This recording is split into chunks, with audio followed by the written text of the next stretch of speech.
دعائے کمیل کی تلاوت کی جا رہی ہے۔ اللہم صل علی محمد وآل محمد، اللہم صل علی محمد وآل محمد، اللہم صل علی محمد وآل محمد۔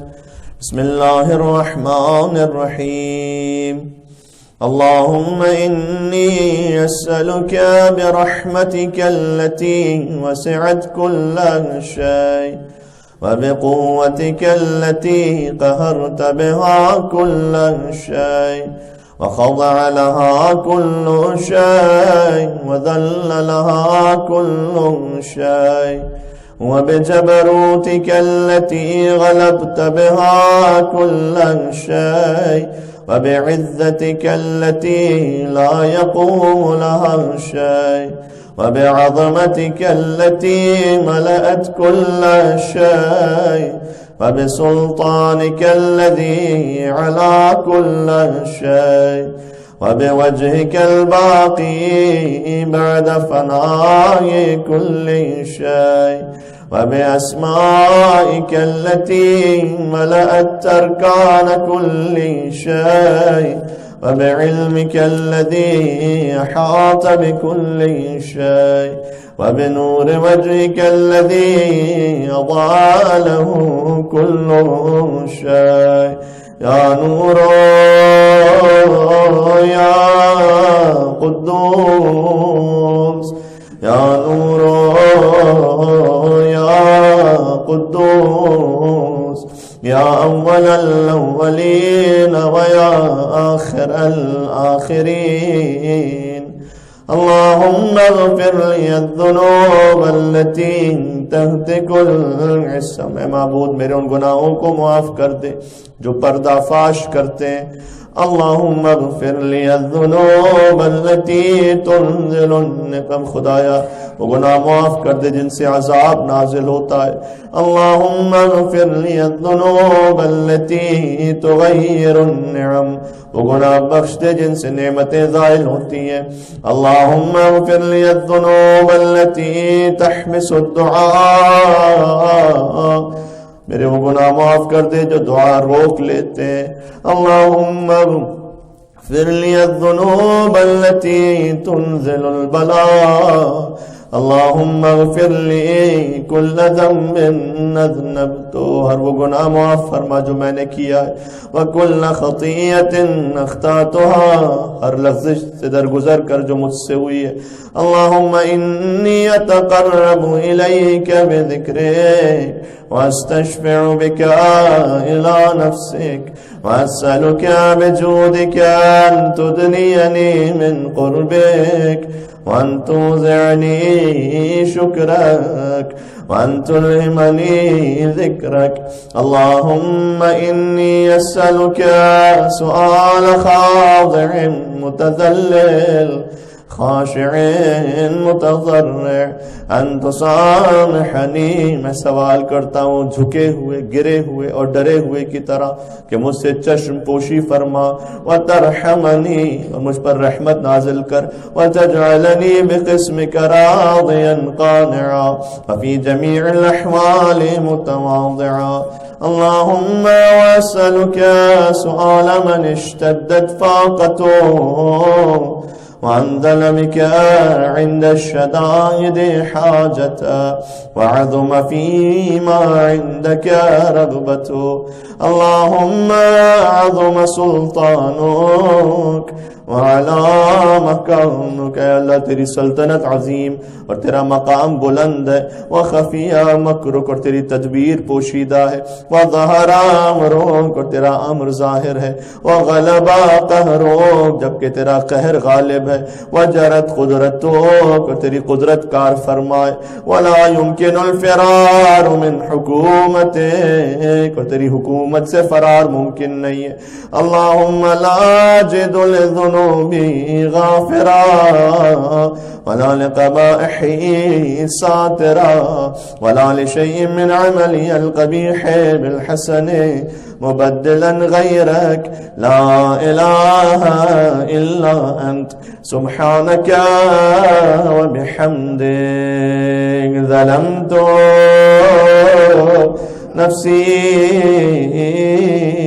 ظلمت نفسی وتجرأت بجهلی، اپنی جہالت کی وجہ سے میں نے جرأت کی، وسکنت الى قدیم ذکرک لی ومنک علی، اور میں نے تیری پہلی بخشش پر بھروسہ کیا۔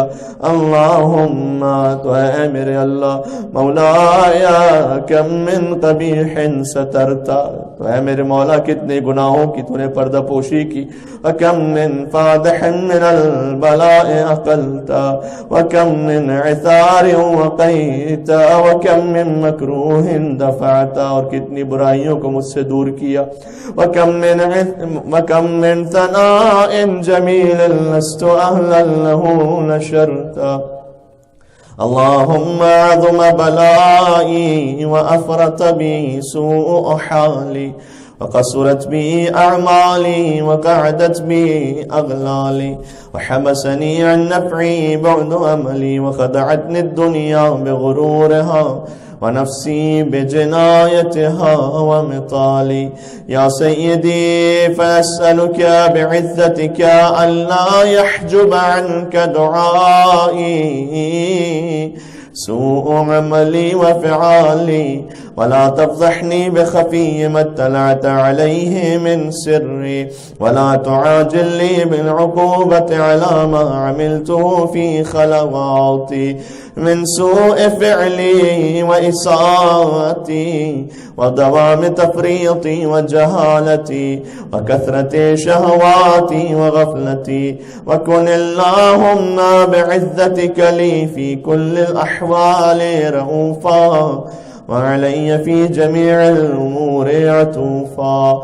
إلهي وربي من لي غيرك أسأله كشف ضري والنذر في أمري، إلهي ومولاي أجريت علي حكما اتبعت فيه هوى نفسي ولم أحترس فيه من تزيين عدوي، فغرني بما أهوى وأسعده على ذلك القضاء، فتجاوزت بما جرى علي من ذلك بعد حدودك وخالفت بعض أوامرك، فلك الحمد علي في جميع ذلك ولا حجة لي فيما جرى علي فيه قضاؤك وألزمني حكمك وبلاؤك، وقد أتيتك يا إلهي بعد تقصيري وإسرافي على نفسي معتذرا نادما منكسرا مستقيلا مستغفرا منيبا مقرا مذعنا معترفا، لا أجد مفرا مما كان مني ولا مفزعا أتوجه إليه في أمري غير قبولك عذري وإدخالك إياي في سعة رحمتك. اللهم فاقبل عذري وارحم شدة ضري وفكني من شد وثاقي. يا رب ارحم ضعف بدني، يا رب ارحم ضعف بدني ورقة جلدي ودقة عظمي. يا من بدأ خلقي وذكري وتربيتي وبري وتغذيتي، هبني لابتداء كرمك وصالف برك بي. يا إلهي وسيدي وربي، أتراك معذبي بنارك بعد توحيدك وبعد من طوى عليه قلبي من معرفتك، ولهج به لساني من ذكرك، واعتقده ضميري من حبك. وبعد صدق اعترافي ودعائي خاضعا لربوبيتك، هيهات أنت أكرم من أن تضيع من ربيت، أو تبعد من أدنيت، أو تشرد من آويت، أو تسلم إلى البلاء من كفيته ورحمت. وليت شعري يا سيدي وإلهي ومولاي، أتسلط النار على وجوه خرت لعظمتك ساجدا، وعلى ألسن نطقت بتوحيدك صادقا، وبشكرك مادحا، وعلى قلوب اعترفت بإلهيتك محققا، وعلى ضمائر حوت من العلم بك حتى صارت خاشعة، وعلى جوارح سعت إلى أوطان تعبدك طائعة، وأشارت باستغفارك مذعنا. ما هكذا الظن بك ولا أخبرنا بفضلك يا كريم يا رب، يا كريم يا رب، يا كريم يا رب.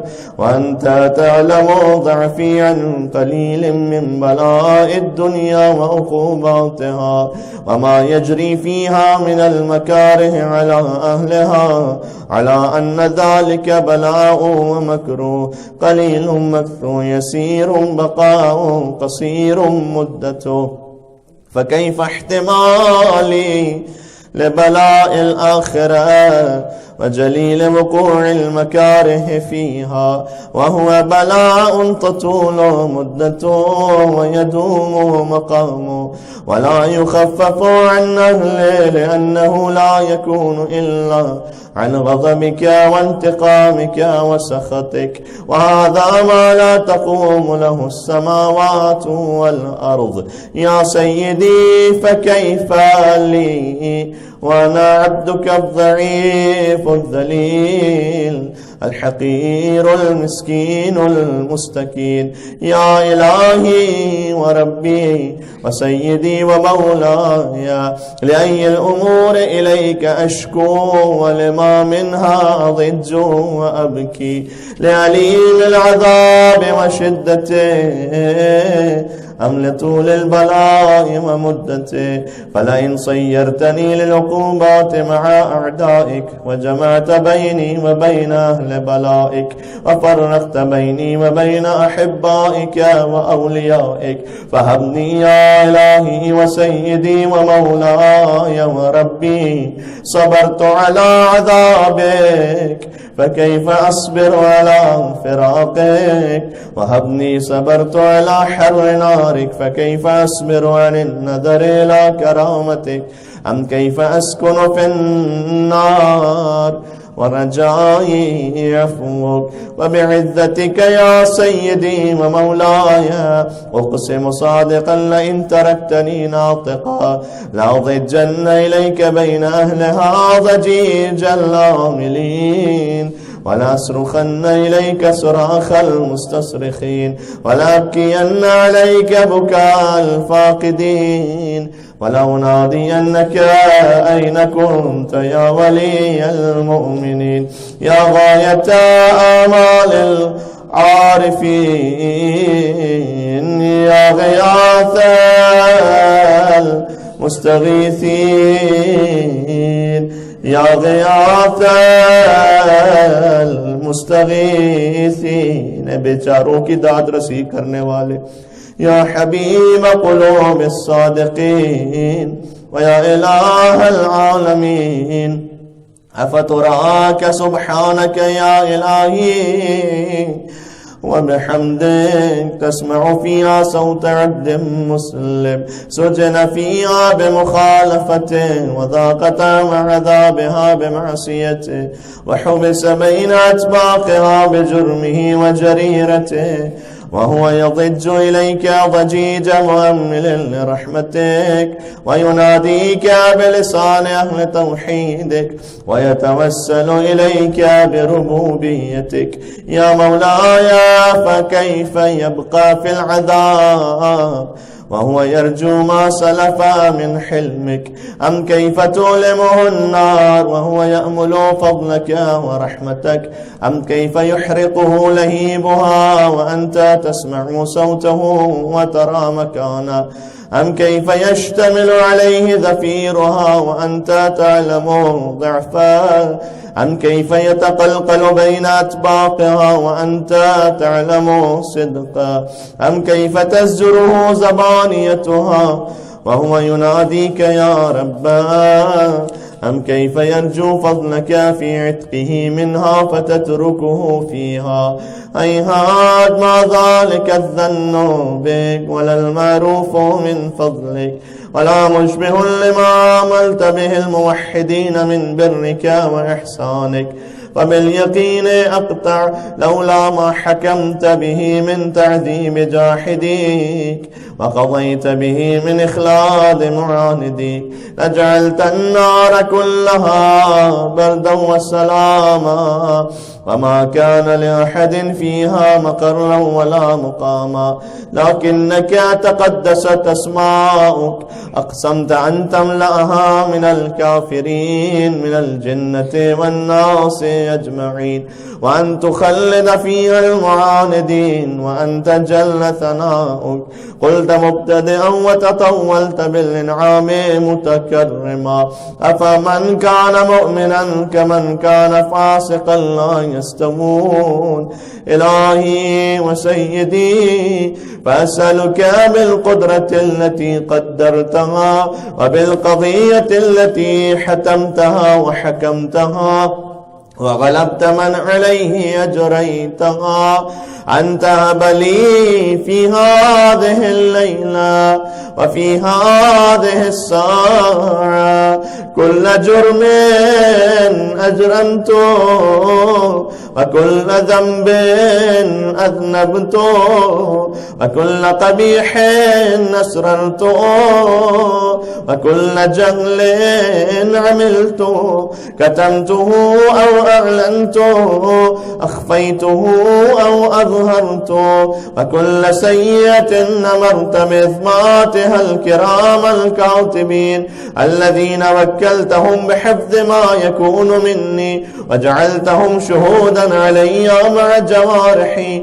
وكنت أنت الرقيب علي من ورائهم والشاهد لما خفي عنهم وبرحمتك أخفيت وبفضلك سترت وأن توفر حظي من كل خیر انزلتا. میرے لیے وافر حصہ قرار فرما ہر خیر میں جسے تو نے نازل کیا او احسان فضلتا اور ہر اس احسان میں جیسے تو نے بڑھایا ہے او بر نشرتا ہر اس نیکی میں جسے تو نے پھیلایا ہے اور رزق بسطتا ہر اس رزق میں جس میں تو نے اضافہ کیا ہے او ذنب تغفرو او خطأ تسترو. یا رب یا رب یا رب یا رب یا رب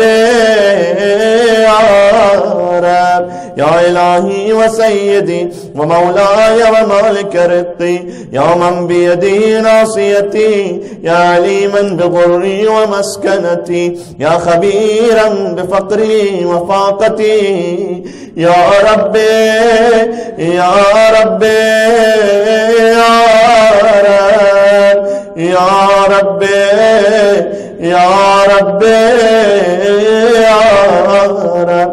أسألك بحقك وقدسك وأعظم صفاتك وأسمائك أن تجعل أوقاتي من الليل والنهار بذكرك معمورا وبخدمتك موصولا وأعمالي عندك مقبولا حتى تكون أعمالي وأورادي كلها وردا واحدا وحالي في خدمتك سرمدا. يا سيدي يا من عليه معولي، يا من إليه شكوت أحوالي، يا ربي يا ربي يا رب يا ربي يا ربي يا رب، قو على خدمتك جوارحي واشدد على العزيمة جوانحي، وهب لي الجد في خشيتك والدوام في الاتصال بخدمتك حتى أسرح إليك في ميادين السابقين وأسرع إليك في البارزين وأشتاق إلى قربك في المشتاقين وأدنو منك دنو المخلصين وأخافك مخافة الموقنين وأجتمع في جوارك مع المؤمنين. اللهم ومن أرادني بسوء فأرد ومن كادني فكد، واجعلني من أحسن عبيدك نصيبا عندك وأقربهم منزلة منك وأخصهم ذلفة لديك، فإنه لا ينال ذلك إلا بفضلك. وجد لي بجودك واعتف علي بمجدك واحفظني برحمتك، واجعل لساني بذكرك لهجا وقلبي بحبك متيما، ومن علي بحسن إجابتك وأقل لي عثرتي واغفر زلتي، فإنك قضيت على عبادك بعبادتك وأمرتهم بدعائك وضمنت لهم الإجابة. فإليك يا ربي نصبت وجهي وإليك يا ربي مددت يدي، وبعزتك استجب لي دعائي وبلغني منايا، ولا تقطع من فضلك رجائي، واكفني شر الجن والإنس من أعدائي. يا سريع الرضا يا سریع الرضا، ایک مرتبہ یا سریع الرضا اغفر لمن لا يملك إلا الدعاء فإنك فعال لما تشاء. يا من اسمه دواء وذكره شفاء وطاعته غنى، يرحم من رأس ماله الرجاء وسلاحه البكاء. يا سابغ النعم يا دافع النقم، يا نور المستوحشين في الظلم، يا عالما لا يعلم. صل على محمد وآل محمد وافعل بي ما أنت أهله، وصلى الله على رسوله والأئمة الميامين من آله وسلم تسليما كثيرا.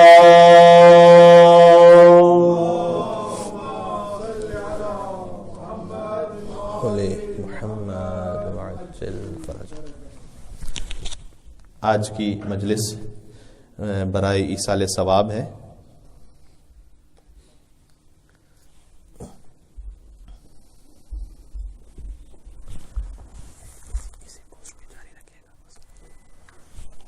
آج کی مجلس برائے ایصال ثواب ہے. مرحومہ Reshma Merchant wife of brother Faheem Merchant, مرحومہ Bakhtawar mother of brother Muhammad Husain, مرحومہ Shahida Anjum sister of brother Taqi Malik, اور ساتھ میں مرحوم بلال ابرامس کو شامل کرتے ہوئے تمام ارواح مومنات کے لیے رحم اللہ من قرأ الفاتحہ. بسم اللہ الرحمن الرحیم، الحمد للہ رب العالمین الرحمن الرحیم مالک یوم الدین ایاک نعبد و ایاک نستعین اهدنا الصراط المستقیم صراط الذین انعمت علیہم غیر المغضوب علیہم ولا الضالین.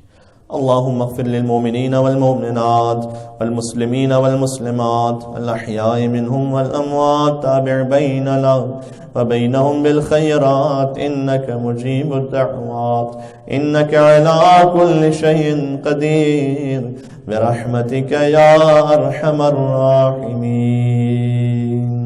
اللهم صل على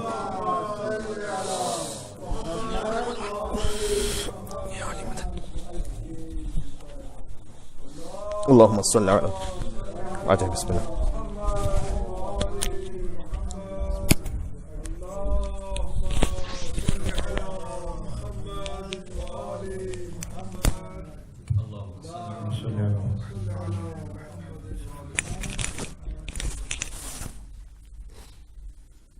بھردی کا بلند صلوات.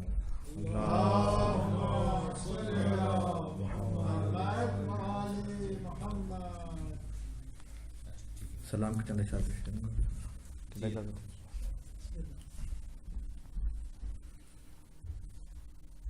جو لے کے جذب مد ہے علی دار تک گئے،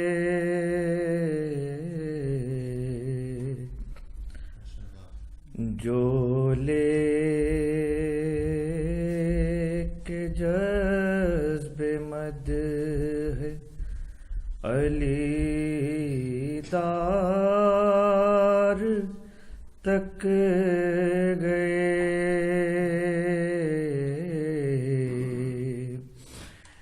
گویا دیار میس میں تمار تک گئے،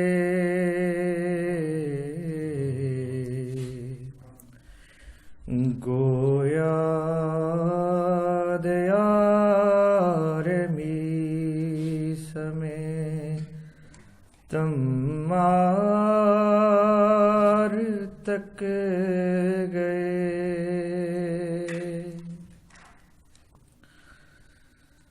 دروازے سے ملے گا ہر ایک فیض شہر کا،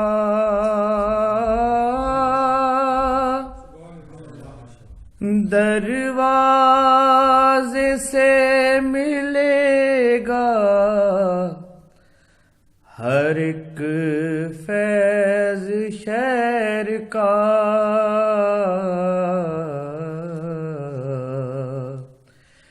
کیا پائیں گے وہ لوگ جو دیوار تک گئے،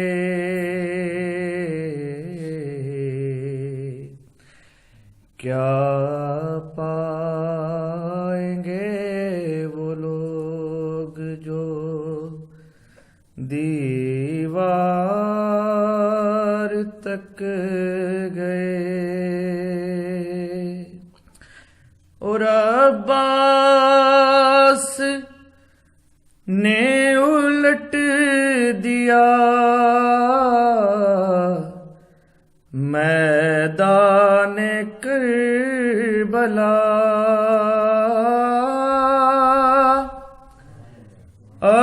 عباس نے الٹ دیا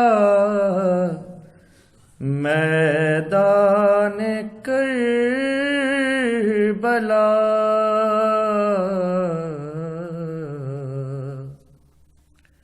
یہ معجزہ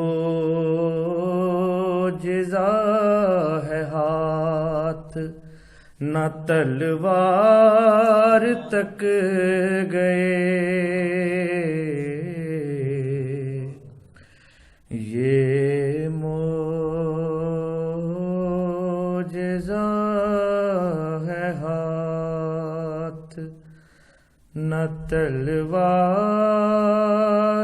تک گئے، اور ہم شکل مصطفیٰ پہ جو برسے تھے تیر ظلم،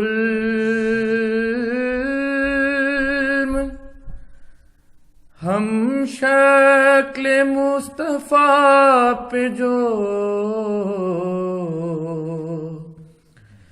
برسے تھے تیر ظلم،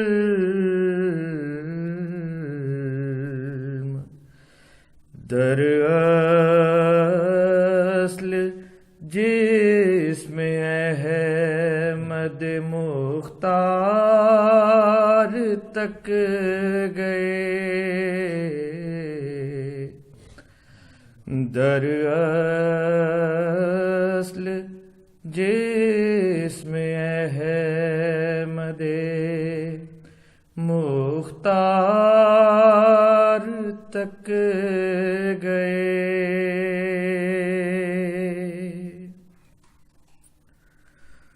اور ذوف بصر بھی اور شکستہ کمر بھی ہے،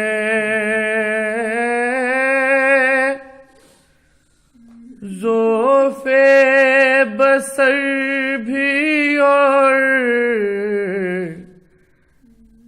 شکستہ کمر بھی ہے،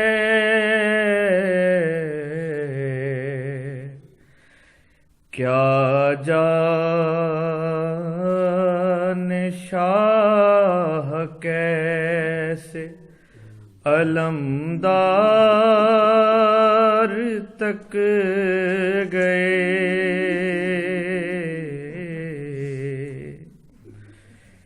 کیا جان شاہ کیسے علمدار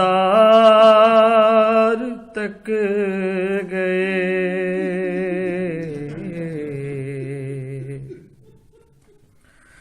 اور اللہ جن کا سایہ نہ دیکھا تھا مہر نے، اللہ جن کا سایہ نہ دیکھا تھا مہر نے،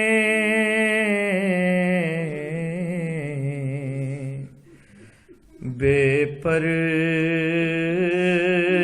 وہ یزید کے دربار تک گئے، بے پردہ وہ یزید کے دربار تک گئے۔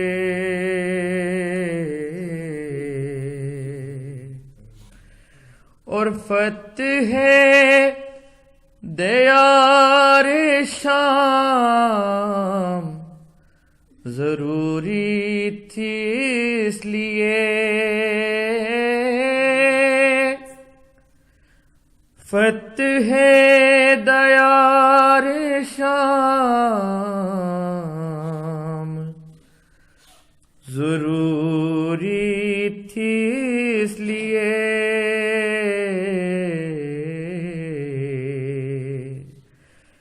اس معرکے میں عابد بیمار تک گئے،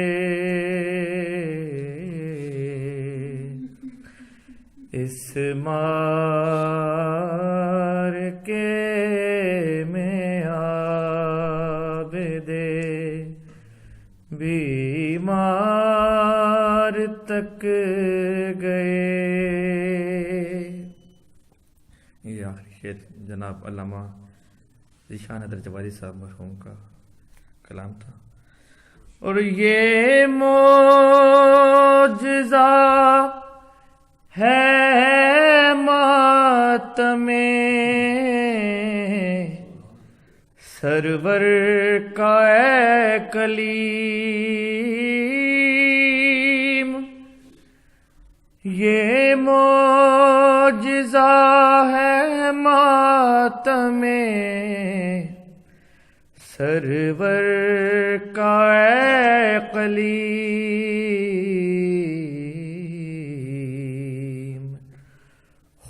دے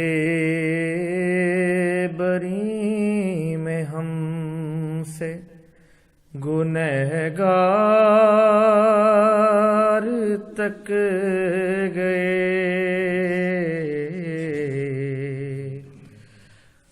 جو لے کے جذب مدح علی دار تک گئے، گویا دیار میسم تمار تک گئے۔ بر محمد وآل محمد صلی اللہ علیہ وسلم۔ محمد وآل محمد صلوات اللہم صلی علی محمد وآل محمد وعجل اور دیگر صلوات اللہم صلی علی محمد وآل محمد برائے خوشنودی امام زمانہ بلند ترین صلوات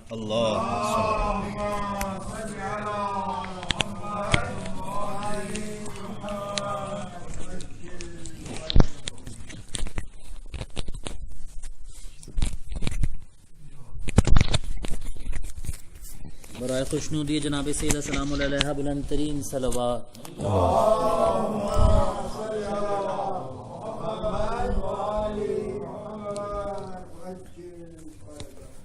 آپ سے پھر سے تمام ارواح مومن مومنات کے لیے سورہ فاتحہ کی گزارش ہے، اور ایک برادر نے ابھی ہمیں نام اور دیا، ان کے والد صاحب کی برسی ہے آج، سید ارشد حسین رضوی ابن سید شاہد حسین رضوی کی سال ثواب کو بھی شامل کرتے ہوئے بسم اللہ الرحمن الرحیم الحمد للہ رب العالمین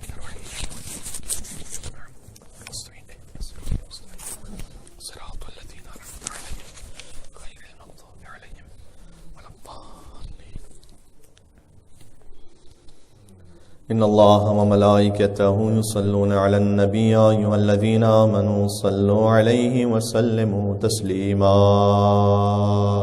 اللہم صل علی محمد وآل محمد اعوذ باللہ من الشیطان اللعین الرجیم بسم اللہ الرحمن الرحیم وبہ نستعین وهو خیر ناصر ومعین والعاقبۃ للمتقین والجنة للموحدين والنار للعاصين والصلاة والسلام على أشرف الأنبياء والمرسلين حبيب إله العالمين سيدنا ونبينا وشفيع ذنوبنا وطبيب نفوسنا ومولانا بالقاسم محمد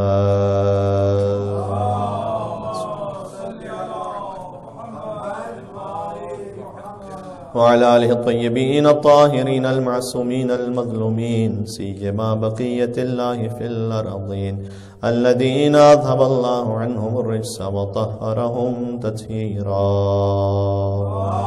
اللهم صل على محمد رحمة الله على محبيهم واللعنة الدائمة على أعدائهم أجمعين من الأزل إلى قيام يوم الدين۔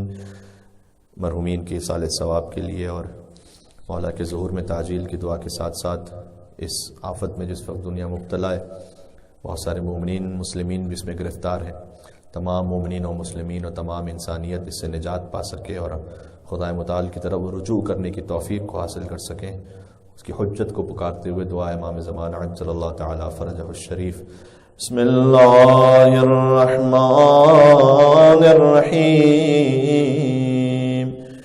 اللهم كل وليك الحجة ابن الحسن صلواتك عليه وعلى آبائه في هذه الساعة وفي كل ساعة وليا وحافظا وقائدا وناصرا ودليلا وعينا حتى تسكنه أرضك طوعا وتمتعه فيها طويلا.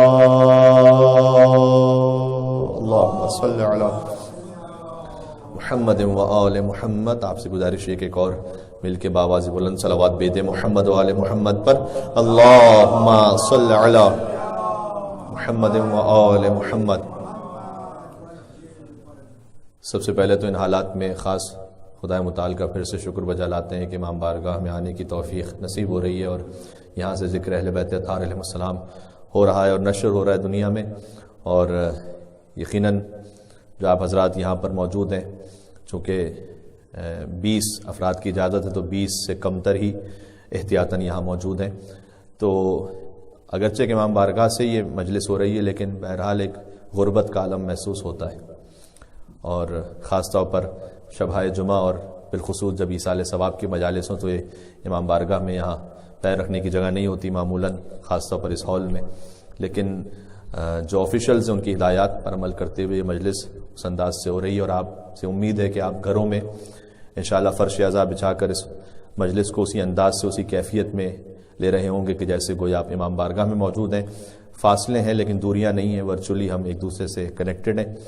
اور آج تھوڑا سا تقوی الہی یعنی اپنے آپ کو محفوظ رکھنا گناہوں سے، اس پہ کچھ بات کرنا میں چاہوں گا. ایک بات یہ ہے کہ دیکھیں اس وقت جن حالات کا سامنا ہے تو خوف ہر جگہ ہے، اور ہم خاص طور پر تعزیت بھی پیش کرتے ہیں ہمارے کمیونٹی کے ان افراد کو کہ جن کے جو ریلیٹیوز ہیں وہ گزر گئے، اور نام بھی لیے گئے مرحومین کے، اگرچہ کہ وہ آسٹریلیا میں نہیں لیکن اوورسیز ان کا انتقال ہوا. تو بہرحال خاص طور پر پاکستان انڈیا میں جو حالات ہیں وہ اور زیادہ سخت ہوتے چلے جا رہے ہیں. اس میں جو ریاستی رٹ ہے اس کا بھی عمل دخل ہے کہ وہ پوری طریقے سے انفورس نہیں ہوئی، اور ساتھ میں کچھ جذباتیت کا بھی عمل دخل ہے. خاص طور پر مذہبی معاملات کے حوالے سے ہم اس پورے توکل کے مفہوم کو نہیں سمجھتے اور جذبات میں کچھ فیصلے کر جاتے ہیں. ہم نے فقط سورہ جمعہ کی اس آیت پہ تو سن رکھا ہے اور بار بار اسے ہم دہراتے رہتے ہیں کہ جو دہرانا چاہیے کہ اے یہودیوں ان زعمتم انکم اولیاء للہ من دون الناس فتمنوا الموت ان کنتم صادقین، کہ اگر تم یہ سمجھتے ہو کہ تم اللہ سے بہت قریب ہو تو موت کی تمنا کرو اگر تم سچے ہو. لیکن موت کی تمنا کس مقصد کے لیے کی جائے وہ پتہ چلے گا کلام اہل بیت اطہار علیہ السلام سے. ہر بات کے لیے موت کی تمنا یہ اجازت نہیں ہے، اس بات کی یہ کوئی پسندیدہ عمل نہیں ہے، بلکہ امیر المومنین نے جو خط لکھا حارث ہمدانی کو نہج البلاغہ میں وہ خط موجود ہے تو اس میں اسی تمنا کے لفظ ہی سے لا تتمنا کا، لا تتمنا الموت، اے حارث ہمدانی موت کی تمنا نہ کرو. یہ مولا کائنات کہہ رہے ہیں. جو قرآن ناطق ہیں وہ قرآن صامت کی گویا تفسیر اس جملے سے سمجھ میں آتی ہے کہ قرآن کہہ رہا ہے کہ موت کی تمنا کرو اگر تم سچے ہو، لیکن موت کی تمنا کس بات میں کرو؟ لا تتمنا الموت الا بشرط وثیق، اے حارث ہمدانی موت کی تمنا نہ کرو مگر یہ کہ کسی بہت اعلیٰ مقصد کے لیے، عالی ترین ہدف کے لیے، چھوٹے مقصد کے لیے، کسی دنیاوی معاملے کے لیے، یا ویسے ہی کوئی بیماری میں فرض کیجیے جس وقت پینڈیمک ہے اور ہم کہیں کہ جناب کیا فرق پڑتا ہے، خدا نے جب موت لکھی تو اس وقت آ جائے گی، میں تو کوئی کیئر نہیں کروں گا. امیر المومنین کتاب التوحید میں شیخ صدوق نے اس روایت کو لکھا ہے کہ ایک دیوار گر رہی تھی، وہاں موجود تھے اور اپنے آپ کو محفوظ رکھنے کے لیے ایک دوسری طرف ہو گئے. یہ توحید و توکل کیا ہے اصل میں وہ علی سے بڑھ کے کون سمجھا سکتا ہے. تو مولا کائنات جب دور ہو گئے وہاں سے تو کسی نے مولا سے کہا کہ اتفر من قضاء اللہ، اے علی کہ آپ اللہ کے فیصلے سے بھاگ رہے ہیں. یعنی اللہ کا، اگر اس کا کہنے کا مقصد یہ تھا کہ اللہ پہ توکل رکھیں، اللہ کا فیصلہ ہوگا تو آپ کو موت آ جائے گی، فیصلہ نہیں ہوگا موت نہیں آئے گی، آپ کو احتیاط کرنے کی کیا ضرورت ہے. دیکھیں امیر المومنین ہے، اشارہ کیا بلکہ فقط اذن کر دیں تو وہ دیوار کی مجال نہیں کہ وہ گر سکے. میں جملہ کہنے لگا ہوں جس کے لیے کعبے کی دیوار شق ہو جائے اس کے لیے عام دیوار دنیا کی کیا حیثیت ہے کہ کوئی مولا کائنات کا کچھ بگاڑ سکے. حجت خدا ہے، لسان اللہ ناطق ہے، فقط اشارہ کر دیں گے، فقط دل میں ارادہ کر دیں گے، اشارہ بھی نہیں، ارادہ کر لیں گے تو کافی ہے، لیکن وہ ہمارے لیے پھر کیسے نمونہ عمل حجت ہوں گے؟ وہ انہوں نے ایسے پریکٹیکل لائف گزاری ہے کہ جو ہم اور آپ کے لیے ہدایت ہو سکے. لہذا امیر المومنین جب ہٹ گئے تو چونکہ اس سوال کرنے کے یا دیکھنے والے کے ذہن میں پورا مفہوم نہیں تھا، وہ یہ سمجھ رہا تھا کہ اگر علی وہیں کھڑے رہے، نصیب میں موت ہے تو آ جائے گی، نہیں ہے تو نہیں آئے گی، کیوں علی ایک طرف ہو گئے؟ کہا تفر من قضاء اللہ. تو مولا نے بڑا ہی خوبصورت جواب دیا، فرمایا کہ افر من قضاء اللہ الی قدر اللہ، میں قضاء خدا سے قدر خدا کی طرف جا رہا ہوں. وہ بھی یعنی کیا؟ یعنی خدا کے اس فیصلے جو دیوار گرنے کا فیصلہ ہے اس سے اپنے آپ کو بچاتے ہوئے قدر خدا کی طرف جا رہا ہوں، یعنی خدا کے جو حتمی طے شدہ اصول ہیں جو خدا متعال ہی نے طے فرمائے ہیں انہی کی طرف جا رہا ہوں. یہ گویا خدا متعال سے فرار کرنا نہیں ہے، یہ حکمت کے تحت قدر خدا کی طرف جانا ہے، خدا کے معین شدہ اصولوں کی طرف جانا ہے. تو ہمیں اس بات کا خیال کرنا ہے. اور چونکہ انٹرنیٹ پر یہ مجلس پوری دنیا میں سنی جا رہی ہوتی ہے، لہذا میری بالخصوص مومنین سے تو دستبستہ گزارش یہ ہے کہ وہ جتنا ہو سکے احتیاط کریں. آپ کی جان کوئی اتنی معمولی نہیں ہے کہ خود آپ اسے ضائع کر دیں. اگر تمام تر کوشش کے باوجود بھی اللہ نے قضا لکھی ہوئی ہے تو وہ پھر اپنے مقام پر ہے، لیکن خود ہمیں اپنے آپ کو ہلاکت میں نہیں ڈالنا. لا تلقوا ایدیکم الی التہلکہ یا بالتہلکہ. میرے ذہن میں اس وقت لفظ کے حوالے سے، ہر کے حوالے سے تھوڑا سا اشتباہ ہے، لیکن اپنے آپ کو ہلاکت میں نہ ڈالو. قرآن کہتا ہے اپنے آپ کو ہلاکت میں نہ ڈالو. اللہ بشرط وسیق. مولا کائنات نے کہا کہ سوائے اس کے کہ کوئی بہت عظیم مقصد ہے، ہاں کیونکہ جہاد پہ جانے والا بھی اپنے آپ کو شہادت کے لیے پیش کر رہا ہوتا ہے، لیکن وہ مقصد عظیم ہے، وہ معاملہ کچھ اور ہے، اس کو یہاں سے نہ ملائیے. بات واضح ہو رہی. اور ایک روایت ملتی ہے صادق علی محمد امام جعفر صادق علیہ الصلوۃ والسلام کی، اللہم صلی علی محمد وعلی محمد.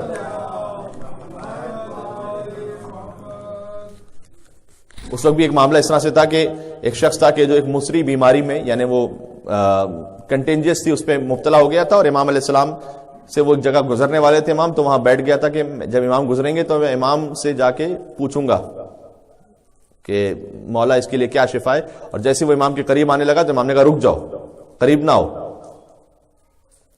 وہی بات کہ اگر وہ اذن عطا فرما دیں تو پھر سارے مریضوں کو شفا ان کے در سے ملتی ہے، لیکن امام ہمیں سمجھانا چاہ رہے تھے کہ قریب نہ ہو، کہ اللہ تجھے شفا دے گا. دعا بھی دی اسے. اور پھر وہ کہتا ہے کہ جب میں رات کو سویا تو صبح اٹھا تو میں شفا یاب ہو چکا تھا. تو امام نے ایک طرح سے اپنا معجزہ بھی ظاہر فرمایا، لیکن ساتھ میں احتیاط کا بھی حکم دیا کہ دیکھو ہم تمہیں معجزہ بھی دکھلا رہے ہیں لیکن تم احتیاط کرو. ٹھیک ہے. تو میری تمام ناظرین سے گزارش یہ ہے کہ وہ جس حد تک ممکن ہو سکے اس میں احتیاط کیجیے، اور اللہ سبحانہ و تعالیٰ انشاءاللہ محفوظ فرمائے تمام مسلمانوں کو، انسانوں کو، تمام مومنین کو. ایک مل کے بابا سے بلند صلوات بھیج دیں محمد و آل محمد پر. اللہم صلی علی محمد و آل محمد. اب اس میں یہ بھی ایک معاملہ ہے کہ اکثر مومنین کو جنہیں ویسے ہی اپنے امور کو ملتوی کرنا تھا تو ایک بہانہ بھی مل گیا ہے کورونا کا. کہتے ہیں وہ کورونا کے بعد دیکھا جائے گا. بلکہ ایک جگہ میں نے پڑھا تھا کہ کورونا کے بعد وہ ہے وہ مسلمانوں کے لیے نیا انشاءاللہ بن گیا ہے اب،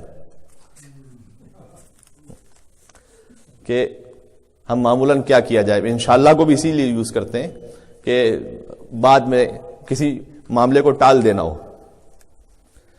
اچھا یہ بھی بات ہے کہ کنفیوژن اس لیے بھی پھیل گیا کہ ابھی تک بعض احباب اسی تردد میں ہے کہ پتہ نہیں یہ حقیقت ہے یا فقط یہ ایک سازش ہے.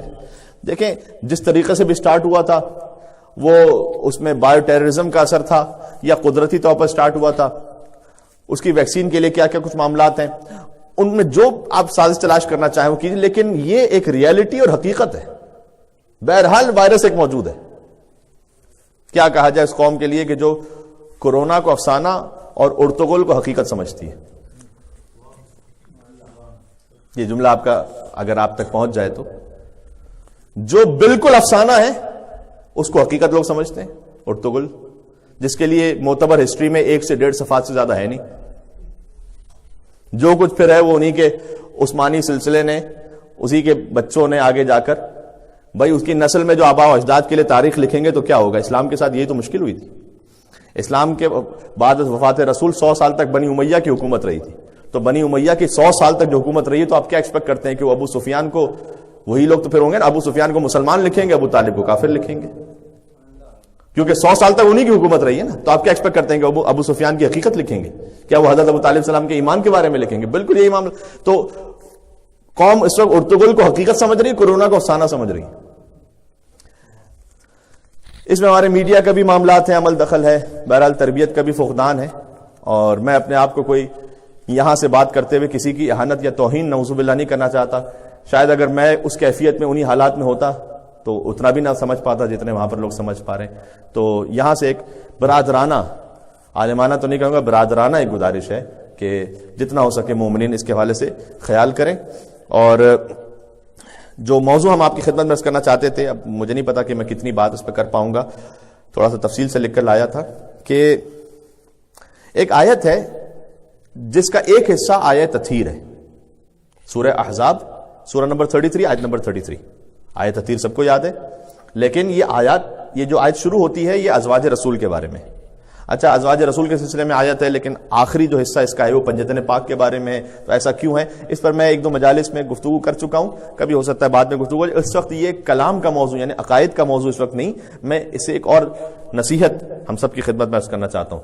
آیت جو شروع ہوتی ہے وہ ازواج رسول کے بارے میں, وَقَرْنَ فِي بُيُوتِكُنَّ, دیکھو اپنے گھروں میں رہنا. ازواج رسول کو خاص حکم دیا گیا, دیکھو اپنے گھروں میں رہنا. وَلَا تَبَرَّجْنَ تَبَرُّجَ الْجَاهِلِيَّةِ, ٹھیک ہے.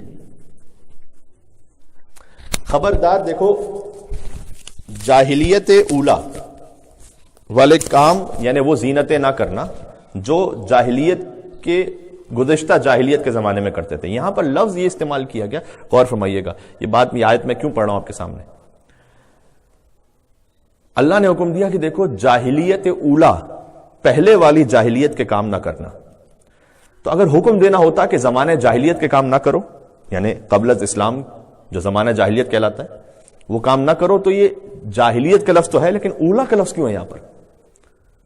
ٹھیک ہے, تبرج الجاہلیت الاولا, جاہلیت اولا جو ہے یعنی پہلی جاہلیت, اس کا کام نہ کرنا. تو کیا دوسری جاہلیت بھی کوئی ہے؟ پہلے کا لفظ وہیں پر ہوتا ہے جہاں دوسرا ہو. تو قرآن نے کیوں اولا کا لفظ استعمال کیا؟ امام محمد باقر علیہ السلام سے حدیث موجود ہے, اللہم صلی علی محمد وعلی محمد. آپ سے گزارش ہے کہ مل کے بآواز بلند صلوات بھیج دیں پانچویں امام کی ذات پر, اللہم صلی علی محمد وعلی محمد. جاہلیت اولا کا کیا مطلب ہے؟ غور فرمائیے گا, میں کچھ عرض کرنا چاہ رہا ہوں. امام نے فرمایا ستکون جاہلیت اخرى, بہت غور کیجئے گا. امام نے کہا ایک زمانہ آئے گا جس میں ایک اور جاہلیت بھی ہوگی, اس لیے قرآن نے وہاں پر جاہلیت اولا کا ہے. یعنی امام کہہ رہے ہیں کہ ایک زمانہ آنے والا ہے جس میں وہ جو جاہلیت کی جو ویلیوز تھیں وہ واپس پلٹ آئیں گی نئے ناموں سے. غور کیجئے گا بہت. پھر سے ایک زمانہ آئے گا جب غلامی ہوگی, معاشی غلامی ہوگی, لیکن غلامی کے نام پر نہیں ہوگی, وہ IMF اور ورلڈ بینک کے نام پر ہوگی. امام کہہ رہے ہیں کہ جاہلیت پھر پلٹے گی. ستکون جاہلیت اخرى, ایک وقت آئے گا کہ جب جاہلیت پھر ہوگی. اللہ اکبر. آپ جتنے وہ کام جو زمانے جاہلیت میں ہو رہے یعنی قبل از اسلام ہو رہے تھے وہ سب آج موجود ہیں دوسری کوٹنگ کے ساتھ. مائٹ از رائٹ, یہ ہوگا یعنی ظلم زبردستی ہوگی, زبردستی کے نام پر نہیں, ویٹو پاور کے نام پر. بے حجابی اور بے حیائی ہوگی, بے حیائی کے نام پر یا بے حجابی کے نام پر نہیں, فریڈم اور ایکسپریشن کے نام پر. ہومو سیکسولیٹی بھی ہوگی, اس نام پر نہیں کہ یہ گناہ ہے, بیسک ہیومن رائٹ کے نام پر.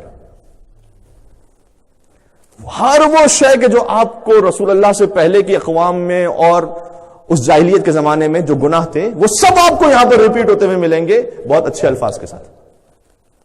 ہم نے کہا ستکون جاہلیت, ہم اس زمانے میں رہ رہے ہیں, ہم ایک دوسری جاہلیت کے زمانے میں رہ رہے ہیں, یہ ہمیں سمجھنا پڑے گا. آپ ٹیکنالوجی کی ترقی کو انسانوں کی ترقی نہ سمجھیے گا. ہماری تہذیب کی ترقی ہم اوتپستی کی طرف جا رہے ہیں, تنزلی کی طرف جا رہے ہیں. ہر آنے والا گزرنے والا دن اور پستی کی طرف جا رہے ہیں. امریکہ میں جو کچھ اس وقت ہو رہا ہے وہ آپ کے سامنے ہے, ٹھیک ہے. اور اس وقت دنیا کی جو پوری لیڈرشپ ہے وہ بھی ان معاملات کو، وہ تو اب چھوڑ ہی دیجئے کہ جو ہمارا شیعہ عقیدہ ہے وہ تو یہ ہے کہ معصوم قیادت ہونی چاہیے، وہ تو اس کو ایک طرف رکھیے اس بات کو، لیکن ایک عام دنیاوی حساب کتاب سے بھی دیکھیے گا، تب بھی جو قیادت ہے اس وقت، آپ وہ ٹرمپ سے شروع کیجئے، بورس جانسن، مودی، نتنیاہو، محمد بن سلمان، یعنی دنیا کے مکار ترین، سفاک ترین، عیار اور عیاش ترین افراد اس وقت دنیا پر حاکم ہیں، اور ان حالات میں مزید جاہلیت کی طرف، ایک ہوتی جہالت، ایک ہوتی جاہلیت۔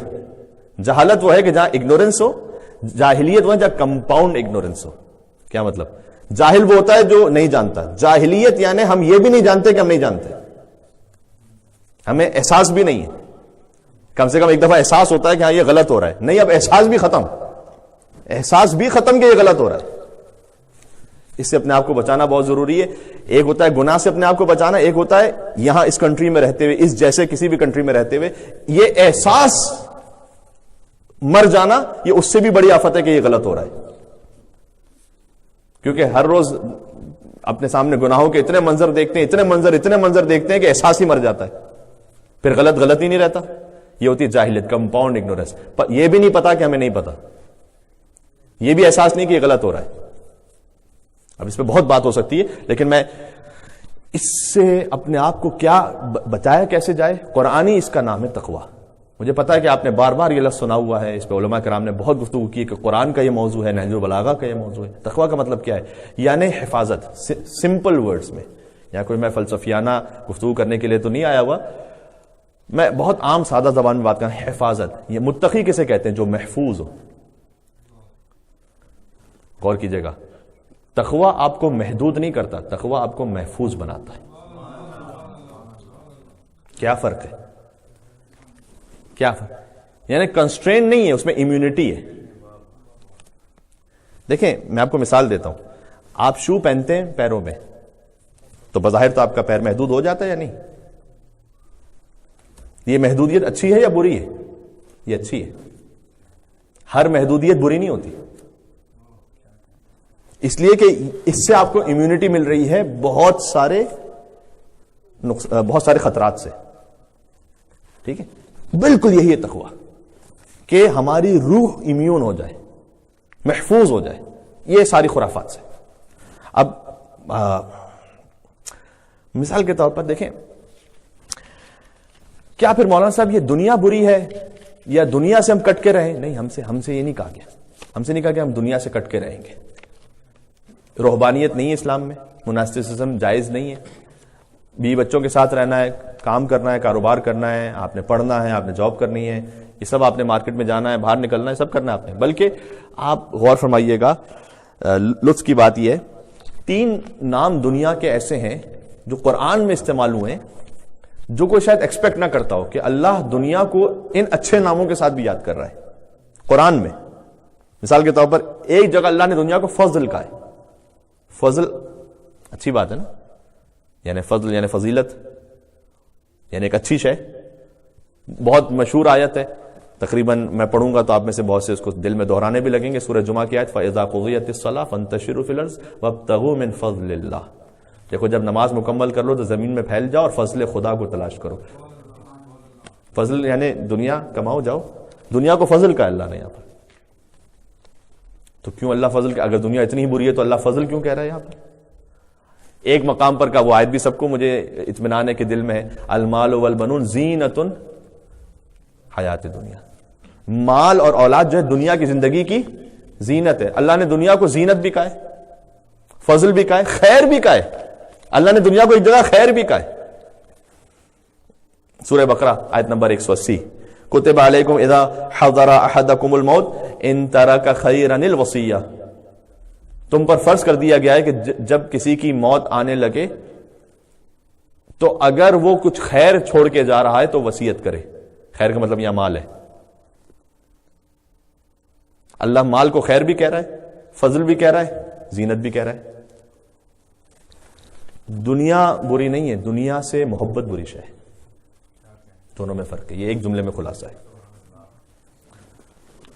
مولا کائنات نے جب دیکھا دنیا کی مذمت کرتے ہوئے کسی کو، کہا دنیا کی مذمت نہ کرو، یہی دنیا وہ ہے کہ جو متجر اولیاء اللہ، اولیاء خدا کی تجارت کی جگہ ہے یہ اولیاء خدا یہاں تجارت کرتے ہوئے مقامات پہ پہنچ جاتے ہیں. دنیا بری، دنیا سے محبت، دنیا سے تعلق، علاقہ، یعنی اس سے جڑ جانا، اپنے دل کو اس سے ایسے جوڑ لینا کہ انسان کی زندگی دنیا کے لیے ہو جائے، وہ برا ہے. خیر گزارشات میں کرتا ہوں. ایک اور لطیف بات ہے، اللہ نے دنیا کو یعنی مال کو خیر کہا کہ اگر تم خیر چھوڑ کر جا رہے ہو تو وصیت کرو، خیر کا لفظ استعمال کیا. لیکن مال کو خیر کا ہے، حکمت کو خیر کثیر کا ہے. یہی قرآن ہے. قرآن کو ایک آیت کو دوسری آیت سے جوڑتے چلے جائے گا، آپ کو مفہوم سمجھ میں آتا چلا جائے گا. ٹھیک ہے نا؟ خود سورہ بقرہ میں ارشاد اقدس سے لائیے وَمَن يُؤْتَ الْحِكْمَةَ فَقَدْ أُوتِيَ خَيْرًا كَثِيرًا. جسے ہم حکمت عطا کرتے ہیں اسے ہم نے خیر کثیر عطا کر دیا. اب حکمت کی ایک الگ ظاہر گفتگو ہو سکتی ہے کہ حکمت کا مطلب کیا ہے، کہ جو خیر کثیر اللہ کہہ رہا ہے کہ دنیا میں اللہ نے مال کو خیر کا ہے لیکن حکمت کو خیر کثیر کا ہے. سادہ الفاظ میں یہ کہ علم اور حکمت کا بظاہر فرق یہ ہے، علم آپ کو یہ سکھلاتا ہے کہ نماز فرض ہے، حکمت یہ بتلاتی ہے کہ کیوں فرض ہے. ایک حدیث کا مفہوم یہ ہے کہ علم یہ ہے کہ کیا کہنا ہے، حکمت یہ ہے کہ کہاں کہنا ہے. اشیاء کی حقیقت کو سمجھ جانا حکمت ہے. اس لیے احادیث میں آیا ہے کہ حکمت کا مطلب خدا کی اطاعت ہے، کہیں آیا حکمت کا مطلب گناہ کبیرہ سے بچنا ہے، کہیں آیا حکمت کا مطلب معرفت امام ہے. یہ حکمت ہے. ٹھیک ہے. تو اللہ نے کہا کہ قل متاع الدنیا قلیل، دنیا کی ساری نعمتیں ملا کر بھی قلیل ہیں، لیکن جس کے پاس حکمت ہے اس کے پاس خیر کثیر ہے. یعنی حکمت ایک ایسی شے ہے کہ ساری دنیا دے کر بھی ارزش اس بات کی ہے کہ اس حکمت کو حاصل کیا جائے. اشیاء کی گہرائی کو، دین کی گہرائی کو، معرفت کو سمجھا جائے، یہ ہے حکمت. ایک بہت خوبصورت دعا ہے. مجھے ایک مومن نے کہا بھی، میں شاید رمضان کے کسی لیکچر میں یا اس سے پہلے میں نے اس دعا کو اشارہ کیا تھا تو انہیں بہت اچھا لگا. انہوں نے مجھے میسج کیا کہ مولانا صاحب اس دعا کو پھر پڑھیے گا، شب جمعہ کی کسی مجلس میں موقع ہو سکے. تو آج موقع آ گیا. ایک بہت خوبصورت دعا ہے، آدھے جملے کی دعا ہے لیکن پورا نظام حیات ہے اس میں. سنیے گا. اور یہ دعا رسول اللہ سے بھی مروی ہے، چوتھے امام سے بھی ہے، بہار الانوار میں ہے اور بھی جگہوں پر ہے. اللہم ارنی الاشیاء کما ہی، پروردگار مجھے چیزوں کو ویسا دکھا دے جیسے کہ وہ ہیں. بس یہ دعا ہے. اشیاء کو ویسا دکھا دے جیسے کہ وہ ہیں. سبحان اللہ. ایک مل کے صلوات بھیجیں محمد و آل محمد پر. اللہم صلی علی محمد. یہ ہے حکمت. یعنی دنیا کو ویسا مجھے دکھا جیسے کہ حقیقت میں وہ ہے. فقط ایکسٹیریئر نہ دیکھو، انٹیریئر تک دیکھو. اللہم ارنی الاشیاء کما ہی، اشیاء کو مجھے ویسا دکھا جیسے کہ حقیقت میں وہ ہیں. سامنے جو نظر آ رہی وہ نہیں، حقیقت میں جو ہے یہ ہے. جسے یہ عطا ہو جائے اسے حکمت عطا ہو جاتی ہے. اللہ اکبر. ٹھیک ہے. اچھا اب یہ تقویٰ ہے، یہ کیسے حاصل ہوگا؟ اگر آج کی حد تک میں چاہوں گا کہ ایک موضوع کو ہم اس کو سمیٹ بھی لیں تاکہ ایک نتیجے تک بھی پہنچے. میں نے عرض کیا کہ حدیث کے مطابق ہم جاہلیت اخرى کے دور میں رہ رہے ہیں، یعنی جاہلیت پھر سے پلٹی ہوئی ہے. ویلیوز کچھ اور ہو گئی ہیں اس وقت سوسائٹی کی. جب آپ اللہ کے راستے پر چلیں گے تو لوگ طنز کرتے ہیں، ہنستے ہیں. آپ کسی محفل میں ہوں اور وہاں سے اٹھ کر نماز کا وقت ہو جائے، نماز کے لیے جائیں تو تھوڑا سا اشاروں سے دیکھتے ہیں کہ یہ بڑے مولوی بنے ہوئے بھائی.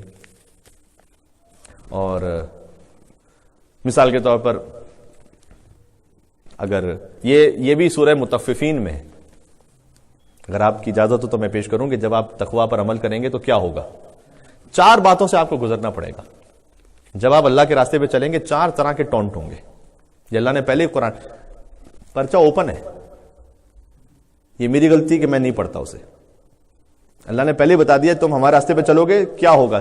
4 باتیں ہوں گی، یہ سب سہنا پڑے گا. سورہ مطففین آیت نمبر 29 سے آگے نوٹ کیجئے گا. سورہ مطففین میں اللہ نے کہا ان الذین اجرموا کانوا من الذین آمنوا یضحکون، وہ کہ جو جرم کرنے والے ہیں یعنی گناہ کرنے والے، وہ ایمان والوں کے سامنے ہنسیں گے. اللہ نے پہلے بتایا کہ لوگ آپ پہ ہنسیں گے. یہ تو کوئی بہت ہی بیکورڈ آدمی، اس کو دنیا کا پتہ ہی نہیں ہے. لوگ ہنسیں گے، اللہ پہلے ہی کہہ رہے ہیں. ہاں لیکن دیکھیں ایک اس میں تسلی کی بات کیا ہے، اگر آپ اچھے راستے پر ہیں اور لوگ آپ پر ہنس رہے ہیں تو اللہ نے کیا کہا، ہنسے گا کون؟ الذین اجرموا، وہ جو جرم کرنے والا، وہ جو گناہ گار مجرم ہے. اجرموا اسی مجرم سے، یعنی جو کرمنل ہے، اللہ کی نگاہ میں جو کرمنل ہے وہ ہنسیں گے آپ پر. کن پر؟ جو ایمان لانے والے ہیں. تو اس پہ آپ کے لیے ایک سند بھی موجود ہے. اگر دنیا آپ اللہ کے راستے پر ہیں اور دنیا آپ پر ہنس رہی ہے تو یہ بہت بڑی سند ہے کہ آپ ایمان والے ہیں. اس آیت میں یہ موجود ہے. پہلی بات یہ کہ لوگ ہنسیں گے. ٹھیک. دوسرا کیا ہوگا؟ وَإِذَا مَرُّوا بِهِمْ يَتَغَامَزُونَ. اللہ اکبر. اور جب آپ وہاں سے گزریں گے تو کیسے اس کو میں اردو میں بیان کروں، تھوڑا سا کنکھیوں سے دیکھیں گے. یہ قرآن کہہ رہا ہے. ہلکے سے دیکھیں گے. دیکھو یہ اگر مثال کے طور پر کسی ماں باپ نے اپنی اولاد کے لیے ازدواج رشتے کا فیصلہ کیا مذہب اور دینداری کو دیکھ کر، اس میں ہو سکتا ہے کہ شاید تھوڑا سا اسٹیٹس قربان ہو، تو کہیں گے کہ پتہ نہیں کیا سمجھ نہیں آیا کیوں کیا انہوں نے، پیچھے باتیں بنائیں گے. یہ تیسری آیت میں کہا وَإِذَا انْقَلَبُوا إِلَىٰ أَهْلِهِمْ انْقَلَبُوا فَكِهِينَ. جب وہ آپ کے سامنے ہنسیں گے، جب اپنے گھر والوں کے پاس جائیں گے یا اپنے اہل کے پاس جائیں گے، اپنے جیسے گروپ میں جائیں گے تو فقیہین یعنی جوک بنائیں گے، ہنسی مذاق کریں گے، باتیں اڑائیں گے. ارے دیکھو پتہ نہیں کیا ہے. آگے کہا وَإِذَا رَأَوْهُمْ قَالُوا إِنَّ هَؤُلَاءِ لَضَالُّونَ. اور اس کے بعد بھی اگر آپ نہیں رکے، پہلے آپ کے سامنے ہنسیں گے، پھر آپ کو ایسی نگاہوں سے دیکھیں گے، یعنی باڈی لینگویج سے شو کریں گے.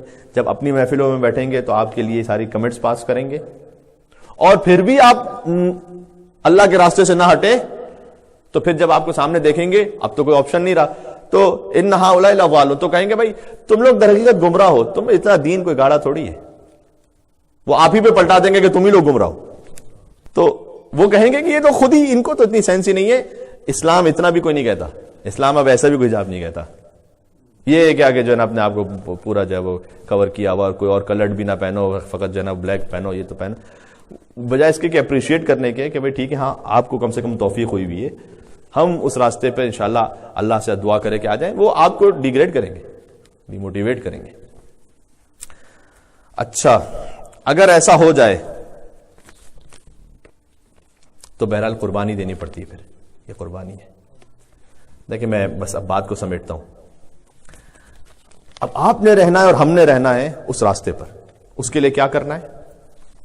3 آیتیں. اب تک میں نے تقریباً میں ساری آیتیں پڑھ رہا ہوں آپ کے سامنے کے بعد 3 آیتیں اور جہاں قرآن نے تقوی کی بات کی ہے ایک خاص عمل کے ساتھ. یہ کرو اور تقوی، یعنی اگر آپ وہ عمل کر لیں گے تقوی حاصل ہو جائے گا. سب سے پہلی بات، بلکہ تینوں یہ سورہ آل عمران ہی میں، تینوں سورہ آل عمران میں 120 125 186 ان تصبروا وتتقوا. پہلے کہا دیکھو اگر صبر کرو اور تقوی اختیار کرو. پہلی منزل صبر کرنا پڑے گا. پیشنس آسان نہیں ہے، اللہ کے راستے پہ چلنا صبر کرنا پڑے گا. اولیاء خدا نے کتنا صبر کیا ہے، اصحاب ائمہ علیہ السلام نے کتنا صبر کیا ہے. عجیب عجیب مثالیں موجود ہیں. یعنی جہاں فزیکل اتنا ٹارچر ہوتا تھا، حضرت بلال پہ جو ٹارچر ہوا، آل یاسر، حضرت سمیہ، حضرت یاسر، پھر عمار یاسر، تینوں جو شکنجے میں تھے. اور رسول اللہ جب انہیں دیکھتے تھے، مکہ کی زندگی کی بات ہے یہ، اس وقت کوئی باقاعدہ جنگ بھی نہیں ہو سکتی تھی. صبرن یا آل یاسر، صبرن یا آل یاسر. رسول اللہ بار بار کہتے تھے اے آل یاسر صبر کرو، اے آل یاسر صبر کرو. اسلام کے پہلے شہید، پہلی شہیدہ حضرت سمیہ خاتون. یعنی صبر کی اتنی سخت منزل تھی وہ کہ مختلف 2 گھوڑوں کے ساتھ رسیوں سے باندھ کر 2 مختلف سمتوں میں دوڑتے تھے کفار. اس طرح سے مار دیا حضرت عمار یاسر کی والدہ کو. کتنا سخت ہوگا ایک بیٹے کے لیے، دیکھنا کتنا سخت ہوگا. کا صبرن یا علی یاسر، صبر کرو صبر کرو، پیشنس یعنی استقامت. دیکھیں میں عرض کرنا چاہ رہا ہوں کہ اللہ کی توفیق اور تائید ہوتی ہے، لیکن بہرحال انسان کو ابتدا میں قربانی دینی پڑتی ہے. تو پہلی بات ہے صبر کی. پھر فرمایا کہ اچھا ان تصبروا وتتقوا، یہ 3 جگہ پر ہے، میں نے کہا سورہ آل عمران میں آیت نمبر بتا دی. سورہ نساء میں فرمایا ان تحسنوا وتتقوا. دیکھو اگر تقوی اختیار کرنا چاہتے ہو احسان کرنا بھی سیکھو، یعنی انفاق کرنا. اس کے بغیر تقوی نہیں حاصل ہوگا. یعنی یہ نہیں ہوگا خالی تم اللہ سے اپنے تعلق کو جوڑ کے رکھو، تمہیں پتہ ہی نہ ہو آس پاس رشتہ داروں کا کیا حال ہے اور مومنین کا کیا حال ہے، تم بے خبر رہو. اس طرح سے تقوی نہیں حاصل ہوتا. کم سے کم اپنے عزیز رشتہ دار، اعزاء اقربا، دوست احباب، ان کی تو خبر رکھو کم سے کم. یہ تو بہت منیمم ہے. ان تحسنوا وتتقوا کہ اگر تم احسان کرنے والے بنو، فقط مالی احسان نہیں، ہر قسم کا، اور تتقوا. یہاں پر کم سے کم اس کا ایک مصداق جو ہے انفاق ہے. آگے پہنچانے والے بنے، جو اللہ نے آپ کو دیا آگے پہنچانے والے بنے. آگے وَإِن تُصْلِحُوا وَتَتَّقُوا، سبحان اللہ کا. دیکھو تقوی کے لیے ایک اور شے بھی ضروری ہے، اگر تم صلح کروانے والے بنو، اصلاح کرنے والے. ہو سکتا ہے کسی کا جو ہے مسلح وہ 2 کلو کا ہو، اس کے اندر اتنی دعاؤں کی کتابیں ہوں، اتنے بڑے بڑے سجدگاہ ہوں، اتنی بڑی بڑی تسبیح ہوں، لیکن اسے کہو کہ بھائی یہ 2 مومن ہیں، ان کی ذرا صلح. کہا نہیں یار میں کون جھنجھٹ میں پڑے، چھوڑو. یہ تقوی نہیں ہے. کوشش کریں صلح کروانے والے بنے، مومنین کو جوڑنے والے بنے. جب تک جوڑنے والے نہیں بنے تقوی نہیں حاصل ہوگا. صحیح ہے. گنجائش بہت ہے کہ بات ہو سکے. سبحان اللہ. اور اگر یہ ہم نے تقوی حاصل کر لیا، سبحان اللہ کیا کلام ہے امیر المومنین کا. مولا کے نام پر ایک مل کے صلوات بھیجیے گا محمد و آل محمد پر. اللہم صلی علی محمد و آل محمد. مولا نے فرمایا کہ نہج البلاغہ فرمایا بلاؤں اور آفتوں میں سے ایک آفت ہے فاقہ، یعنی غربت. بہرحال ایک آفت ہے، لیکن سنیے گا فاقے سے بھی یعنی غربت سے بھی زیادہ شدید آفت ہے کسی کا مریض ہونا. آج ہم دیکھ رہے ہیں اس بات کو خود. کتنے ایسے ہیں جو بہت صاحب ثروت ہیں لیکن اچانک سے مرض ہوا لاحق، 14 دن میں، 15 دن میں، 20 دن میں ختم. ٹھیک ہے. تو مولا نے فرمایا کہ غربت ایک آفت ہے، لیکن اس سے بھی زیادہ شدید آفت کیا ہے کہ بدن مریض ہو جائے. پھر آگے مولا کہتے ہیں اور اس سے زیادہ شدید آفت ہے کہ دل مریض ہو جائے. یہ نہج البلاغہ میں مولا کائنات کا کلام ہے. مولا کے نام پر ایک اور صلوات بھیجے گا محمد و آل محمد. اللہم صلی علی محمد و آل محمد. دل میں کجی ہو، دل میں فتنہ ہو، یہ اس سے بھی زیادہ، بدن کے مرض سے بھی زیادہ بڑی آفت دل کا مریض ہونا ہے. اس سے بالکل کانٹری. پھر آگے اور بھی ارشاد فرمایا کہ نعمتوں میں سے ایک نعمت ہے کہ مال وسیع ہو. بالکل یہ بھی ایک نعمت ہے، الحمدللہ یہ بھی مانگنا چاہیے. وہ ہم میں سے نہیں ہے. حدیث میں کہا جو دنیا کو آخرت کے لیے چھوڑ دے، آخرت کو دنیا کے لیے چھوڑ دے. ایک آیت جو آپ سب کو یاد ہے، آدھی میں پڑھوں گا، آدھی آپ میرے ساتھ پڑھیں گے. ربنا آتنا فی الدنیا وفی الآخرۃ حسنۃ وقنا عذاب النار. دنیا کا ذکر بھی، آخرت کا ذکر بھی ہے. تو مولا نے فرمایا کہ وسعت مال بھی ایک نعمت ہے. اس سے زیادہ افضل نعمت مولا کہہ رہے ہیں وہ بدن کی صحت ہے، مال سے زیادہ. بعض لوگ لاکھوں روپے خرچ کرنے کو تیار ہوتے ہیں کہ ٹھیک ہو جائے مرض. نہیں، پوری دنیا کے کہاں کا چکر لگاتے ہیں، بیسٹ ہاسپٹلز میں جاتے ہیں، بیسٹ ڈاکٹرز کو، لیکن کروڑوں روپے خرچ کر لیں گے، لیکن نہیں، جب صحت نہیں مل رہی. اللہ نے، اور کبھی ہو سکتا ہے کہ بہت ہی غریب انسان اور جھوپڑی میں رہنے والا، اللہ نے اس کو صحت دی ہوئی ہے. تو وسعت مال ایک نعمت ہے. اس سے زیادہ بڑی نعمت مولا نے کہا آپ کے بدن کی سلامتی. لہٰذا اس پہ کیئر کریں. ہماری گفتگو کی ابتدا میں بھی تھا، آپ اپنے، اللہ کی امانت ہے آپ کے لیے بدن. یہ جو آنکھیں ہیں، یہ جو کان ہیں، یہ سب آپ کا جو پورا بدن ہے، دل ہے، آپ کے سارے اعضاء بدن ہے، لیور ہے، کڈنی ہے، جو کچھ بھی ہے آپ اس کی حفاظت کریں. یہ اللہ کی امانت ہے. نہیں، مولا کائنات نے کیا دعائے کمیل میں نہیں فرمایا کہ قوی علی خدمتک جوارحی، پروردگار تو میرے بدن میں قوت عطا فرما دے تاکہ میں تیری اطاعت کر سکوں. تو اچھی نیت سے آپ اپنے بدن کی کیئر کریں تو یہ بھی عبادت ہے. ٹھیک ہے. تو مولانا نے کہا کہ وسعت مال ایک نعمت ہے، لیکن اس سے زیادہ افضل نعمت ہے بدن آپ کا صحیح سالم ہے. پھر آگے فرمایا سبحان اللہ، افضل من صحت البدن تقوی القلب. بہت آسان عربی ہے. بدن کی صحت سے زیادہ افضل دل کا تقوی ہے. شاید اس سے افضل کچھ نہیں. یہاں مولا کلام روک دیا مولا نے. وسعت مال سے افضل ہے آپ کا بدن سالم ہو، بدن کی صحت سے افضل ہے آپ کا دل متقی ہو. جتنے بھی متقین گزرے ہیں انشاءاللہ اور امام المتقین کے صدقے میں، ان کی آبرو کے صدقے میں اللہ سبحانہ وتعالی ہمارے دلوں میں تقوی عنایت فرمائے. ایک مل کے صلوات بھیجیے گا محمد و آل محمد پر. اللہم صلی علی محمد و محمد. ایک اور بھی موضوع اسی سے مرتبط تھا، وہ اب شاید اگلی کسی نشست میں عرض کر دوں. وہ یہ ہے کہ اس تقوی کے لیے جیسے میں نے کہا نا، کوئی نہ کوئی قربانی دینی پڑتی ہے، پیشنس ہونا چاہیے. ان کا بھی ذکر ہے قرآن میں کہ کہاں کہاں آپ کو کیا کیا قربانی شاید دینا پڑے.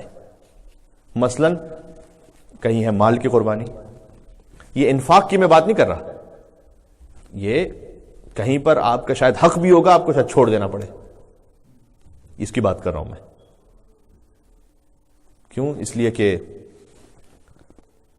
آپ اس فتنے میں نہیں جانا چاہتے، یا اگر اس مال کو لیں گے، فرض کیجئے کہ اس لڑائی میں پڑ جائیں گے تو مثال کے طور پر ہو سکتا ہے کہ بہت سارے گناہ کرنے پڑیں گے. آپ نے کہا چھوڑو میں اپنا جائز حق بھی نہیں لیتا تاکہ مجھ سے گناہ نہ ہو. ہوتا کبھی ایسا؟ اچھا، کبھی نیند قربان کرنی پڑتی ہے، اس طرف تو ہماری توجہ نہیں جاتی. یہ قرآن میں ہے، قرآن میں نیند کی قربانی. آپ کے سامنے چلیں اس کی آیت پڑھ دیتا ہوں کیونکہ یہ ایک ڈیفرنٹ موضوع ہے. اس کی آیت پڑھتا ہوں. نیند کی قربانی. تجافا جنوبہم عن المضاجع یدعون ربہم خوفا وطمعا، سورہ سجدہ آیت نمبر 16 کا. یہ وہ لوگ ہیں جو متقی ہیں، یہ اپنے بستروں سے اٹھتے ہیں. قرآن ہے. مجھے بھی اس حوالے سے اپنی بھی اصلاح کی ضرورت ہے. بہرحال زیادہ سونا، زیادہ کھانا اور زیادہ بولنا، وہ بولنا کہ جو راہ حق کے لیے نہ ہو. ایک تو یہ کہ ممبر پہ بولنا، کہیں ایسا نہ ہو کہ اس حدیث کے بعد لوگ ہمیں سے کہنے لگے مولا سب سے زیادہ تو آپ ہی بول رہے ہیں یہاں پر. تو وہ جو راہ حق فضول بولنا جسے کہتے ہیں، فرمایا زیادہ بولنا، زیادہ سونا اور زیادہ کھانا، یہ دل کو سخت بناتا ہے. شقی القلب انسان اس سے ہوتا ہے. ٹھیک. تو قرآن نے کہا کہ یہ اپنے بستروں کو چھوڑتے ہیں اور یدعون ربہم، یہ اپنے رب کو پکارتے ہیں خوفا و طمعا. خوف بھی ہوتا ہے ان کے دل میں، رب سے امید بھی ہوتی ہے. اگلی آیت میں کہا فلا تعلم نفس ما، سبحان اللہ، اخفی لهم، سبحان اللہ کا جو ایسا کرتا ہے نا کہ اپنی نیند کو قربان کر کے بستر سے اٹھتا ہے، اپنے رب کو پکارتا ہے خوف اور امید کے عالم میں، کا پھر کسی نفس کو پتا ہی نہیں ہے کہ ہم نے اس کے لیے کیا اجر چھپا کے رکھا ہوا ہے. اللہ، کسی نفس کو پتہ ہی نہیں. ایسا اجر ہے کہ جو کسی کو پتہ ہی نہیں. اب یہ مال کی قربانی نہیں، یہ نیند کی قربانی ہے. تقویٰ کے لیے کبھی نیند کی قربانی دینی پڑتی ہے، کبھی شہوت موقع آ جائے اس کی قربانی دینی پڑتی ہے. فقط ہم یہ سمجھتے ہیں کہ بھائی مال و اولاد کی قربانیاں وہ تو ہیں ہی اپنے مقام پر، لیکن کبھی یہ بھی بات ہے کہ گناہ کا موقع سامنے ہے، لسٹ ہے، شہوت ہے، اس کی آپ کو قربانی دینی ہے. آپ کو اپنے آپ کو کنٹرول کرنا ہے. بہت واضح مثال جو ہے وہ سورہ یوسف میں موجود ہے. قالت حیت لک، اس نے کہا میں تمہارے لیے آمادہ ہوں. زلیخا نے کہا میں آپ کے لیے آمادہ ہوں پوری طریقے سے کہ جو آپ گناہ مطلب جو ٹھیک ہے میں آپ کے لیے I am prepare for you. حضرت یوسف علیہ السلام نے جواب دیا قال معاذ اللہ، میں اللہ کی پناہ چاہتا ہوں اس سے. اس کے بعد ایک جملہ ہے بہت خوبصورت قرآن میں، جب اس قسم کی جب ایک اتنا سخت موقع ہے،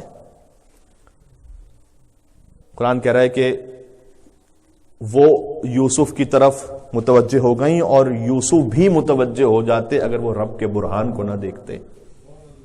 یہ بہت سخت منزل ہے کہ دنیا میں آپ کوئی نہیں دیکھ رہا، آپ کو کوئی نہیں دیکھ رہا، سامنے گناہ موجود ہے، وہ خود گناہ کے لیے آفر ہو رہی ہے. شیطان پوری طریقے سے غالب ہوتا ہے. حضرت یوسف علیہ السلام کی آپ خوبصورتی اور پھر ان کی جوانی اور سب کچھ بہت سخت ہے.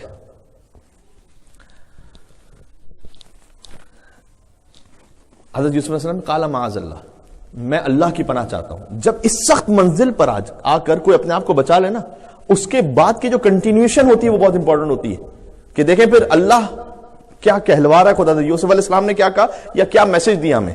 آگے حضرت یوسف علیہ السلام کہتے ہیں انہ ربی احسن مثوایا، اس نے مجھے عزت سے نوازا ہوا ہے. یعنی حضرت یوسف علیہ السلام اس جملے سے سمجھانا چاہ رہے ہیں اگر تم اس شہوت کے مقام پر اپنے آپ کو روک لو، اللہ وہ عزتیں عطا کرے گا کہ تمہارے وہم و گمان میں نہیں ہوگی. عزت چاہیے، اپنی لسٹ کو روک لو، یہ عزت حاصل کرنے کی. یہ قرآن کہہ رہا ہے. زلیخا یہ چاہتی تھی، یہ آغا محسن قراتی کا جملہ ہے، زلیخا یہ چاہتی تھی کہ یہ کام چھپ کے پردے میں ہو، کسی کو پتہ نہ چلے. سب کو پتہ چل گیا.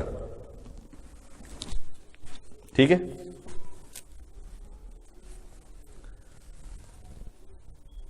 امیر المومنین نے انفاق کیا.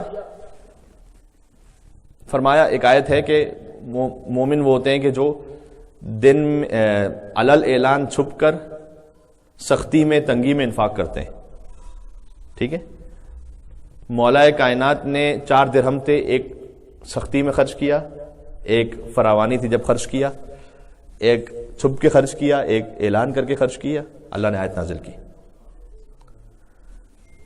آغا محسن قراتی کہتے ہیں کہ زلیخا یہ چاہتی تھی کہ میرا کام کسی کو نہ پتہ چلے، سب کو پتہ چل گیا. اولیاء خدا وہ ہوتے ہیں کہ جو اپنے کام کو چھپا کے رکھتے ہیں کہ خدا کے سوا کسی کو نہ پتہ چلے. اس پہ خلوص ایسا ہوتا ہے کہ خدا سب کے سامنے ظاہر کر دیتا ہے، خدا سب کے سامنے پہنچا دیتا ہے. ٹھیک ہے. تو آخر میں دیکھیں جو جیت ہے وہ بہرحال خدا کی ہے. جیت ہمیشہ ہی خدا کی ہے، لیکن جو آخر میں جو اس کا اثر ظاہر ہے نا، اس میں یہ ہے کہ خدا کو تم ہرا نہیں سکتے. قرآن میں موجود ہے کہ تم خدا کو نہیں ہرا سکتے، تو کیوں نہ خدا کے لیے زندگی گزاریں. بالآخر خدا انشاءاللہ فتح عنایت کرے گا، یعنی زندگی میں کامیابی عطا کرے گا انشاءاللہ. آپ اپنے لیے دیکھیں گے، اپنی اولاد میں دیکھیں گے ان اچھے کاموں کو جو آپ انجام دے رہے ہیں. اچھے کاموں کو آپ اولاد میں دیکھیں گے. میں نے ایک ایصال ثواب کی مجلس میں اس بات کو پڑھا تھا، اس کی تفصیل میں آپ کو پھر کبھی سناؤں گا.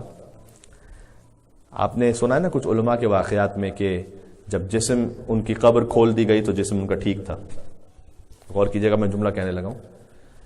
جسم کا ٹھیک رہنا وہ آپ کے اعمال کی وجہ سے ہے، اور کفن کا ٹھیک رہنا وہ آپ کے بچوں کے اعمال کی وجہ سے. ٹھیک ہے. بعض علماء تھا جن کا جسم ٹھیک تھا لیکن کفن پارا پارا ہو گیا تھا. آپ کا بدن ٹھیک رہے یا آپ کے اعمال پر منحصر ہے آپ نے کیسے زندگی گزاری. آپ کا کفن ٹھیک رہے یا آپ کے بچوں کے اعمال پر منحصر ہے. اس کی تفصیل کہیں اور. ٹھیک ہے. تو یہ اولاد کا اثر ہے. اولاد اگر اچھی انشاءاللہ تربیت کر کے جائیں. اس پہ بھی کچھ باتیں عرض کروں گا انشاءاللہ. کچھ ہماری قوم کے بزرگ علماء سے بھی ویسے ڈسکشن ہوتا رہتا ہے، اس میں اچھے پوائنٹس بھی کچھ سمجھ میں آئے اور مزید مجھے، تو میں نے سوچا تھا کبھی آپ سے شیئر کروں گا، وہ کسی اور نشست میں. اللہ سبحانہ و تعالی ہمیں توفیق عطا فرمائے کہ اس کی راہ پہ رہ سکے. میں اختتام کر رہا ہوں بات کا، چونکہ ایصال ثواب کے مجلس سے شب جمعہ بھی ہے، تو ظاہر ہے کہ چند جملے مصائب اہل بیت اطہار علیہ السلام کے پیش کرنا چاہتا ہوں. اور جب ہم کسی بھی غم کو سنتے ہیں، اپنے کسی غم کو، تو ہمیں غم کربلا سے سہارا ملتا ہے. اور آپ دیکھ سکتے ہیں کہ ہر غم میں جہاں کہیں بھی وہ کیفیت ہوگی نا، تو آپ کو کربلا میں اس سے بہت بڑے مصائب کی مثال مل جائے گی. تو انسان وہ سوچتا ہے، وہ کہتا ہے کہ ہاں میرے مولا نے تو وہ کچھ سہا ہے. کبھی میں محمد حسین بھائی کے پاس کل 2-3 دن سے تھا، ان کی والدہ کا انتقال ہوا، یہیں قریب میں رہتے ہیں وہ، تو بہت فکر مند تھے وہ. اب انہیں کچھ تھوڑی سی تسلی اس لیے ہوئی ہے کہ ان کی والدہ کا جو جنازہ ہے وہ دفنا دیا گیا، ورنہ وہ بہت فکر مند تھے. اور کتنے ہی مومنین کا وہاں پر یہ حال ہے، بہت سے اور مسلمانوں کا، انسانوں کا یہ حال ہے کہ جنازہ جو ہے وہ ہاسپٹل میں پڑا ہوا ہے. اب وہ ہاسپٹل سے ریلیز نہیں ہو رہی باڈی، کیونکہ وہ ٹیسٹ پازیٹیو آئے گا یا نیگیٹو آئے گا، اس پہ ڈیپینڈ کرتا ہے. اس کے بعد سارے معاملات آپ کو پتہ ہے سب کچھ. تو جو ورثاء ہوتے ہیں وہ ان کی ایسا لگتا ہے انہیں کہ بس موت کا غم ختم ہی نہیں ہوتا، جب تک کہ آپ کو تھوڑی یہ تسلی اس وقت تھوڑی سی ہوتی ہے کہ جب دفن کر دیا جائے، تھوڑا سا اس وقت آپ کو تسلی، اس سے پہلے تک بڑا دل مغموم رہتا ہے اور بلکہ اور زیادہ پریشانی بڑھتی رہتی ہے. یہ میں نے محسوس کیا ہے کہ ایک شخص کی وفات ہو گئی، اب جو ورثہ ہیں اس کا غم، کبھی اس کے دل میں کوئی شرمندگی ہوگی، کبھی کوئی اور بات، وہ بڑھتا جائے گا بڑھتا جائے گا بڑھتا جائے گا جب تک کہ یہ خبر نہ ہو کہ ہاں دفن کر دیا گیا. سلام کربلا کے اس وارث اور فرزند پر جس کے باپ کا لاشا کربلا کی جلتی ریت پر تھا اور وہ بیٹا بازاروں اور درباروں کے چکر لگا رہا تھا. ساری زندگی کافی ہے ایک جملہ رونے کے لیے عزیزوں. کربلا کے مصائب میں کسی کے دل میں یہ شک بھی اگر ہو کہ بھئی فلاں روایت ہوئی تھی صحیح یا فلاں، لیکن اس روایت میں تو کوئی اختلاف نہیں نا کہ جنازہ 3 دن تک کربلا معلیٰ میں حسین کا تھا، بلا تجہیز و تکفین و تدوین حسین کا جنازہ. آپ سوچے گا یہاں سے خبر ملتی ہے، میں اس لیے مثال دے رہا ہوں ہمارے محترم حسین بھائی کی کہ ابھی حالیہ واقعہ ہے اور تقی ملک صاحب ان کی بہن اور جناب فہیم بھائی ان کی زوجہ کی وصال کی تعزیت ہم پیش کرتے ہیں، تو بہت سخت ہوتا ہے وہ رسا کے لیے، اور خاص طور پر جب آپ کو جنازے کو ایک شہر سے دوسرے شہر لے جانا پڑ جائے، جیسے کہ مجھے بتلایا گیا کہ وہاں پر پھر تدفین کے حالات وہاں نہیں صحیح تو پھر اپنے شہر لے کے پہنچے اور وہاں پر پھر دفن کرنے کے لیے جس طرح سے جو غسل و کفن کا اہتمام، لیکن کتنے ہی سخت حالات ہوں. مجھے بتلائیے گا یہاں پر بزرگ بھی موجود ہیں، 50 60 70 سال 80 سال بھی کسی کی عمر ہو، کوئی ایک بھی ایسا ہے کہ جس کا جنازہ بغیر دفن کے چھوڑا گیا ہو؟ کوئی ایک مثال نہیں ملے کہ جس کے جنازے کو نہ دفنایا گیا ہو. عزیزوں، یہ حسین ابن علی کا مقدر تھا، یہ فاطمہ کے بچے کا مقدر تھا کہ حسین کا جنازہ، اور فقط حسین کا جنازہ نہیں بلکہ عباس کا جنازہ بھی تھا، وہاں علی اکبر کا لاشا بھی تھا، وہاں شہیدان کربلا کے لاشیں اور بھی موجود تھے.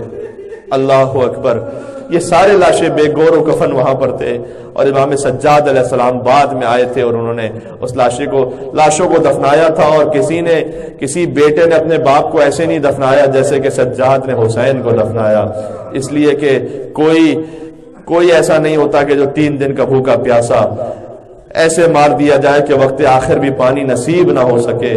ایک مرتبہ سجاد نے قبر مطہر پر اپنی انگشت مبارک سے لکھا ھذا قبر حسین ابن علی الذی قتلوہ عطشانا، یہ حسین کی قبر ہے جسے پیاسا مار دیا گیا.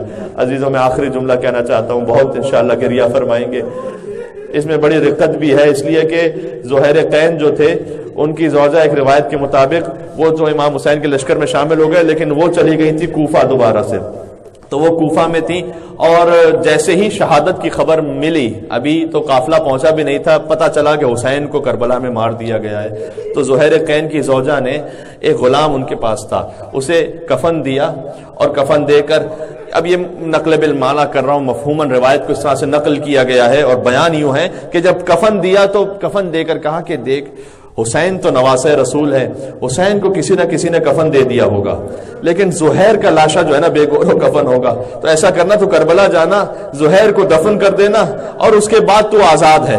لیکن وہ گیا اور وہاں سے جا کے جب واپس پہنچا تو زوجہ نے دیکھا کہ گویا ہاتھ میں کفن لے کر دوبارہ واپس پلٹا ہے. کہا تو نے دفن نہیں کیا، تو نے کفن نہیں دیا زہیر کو، میں تجھے آزاد نہیں کروں گی.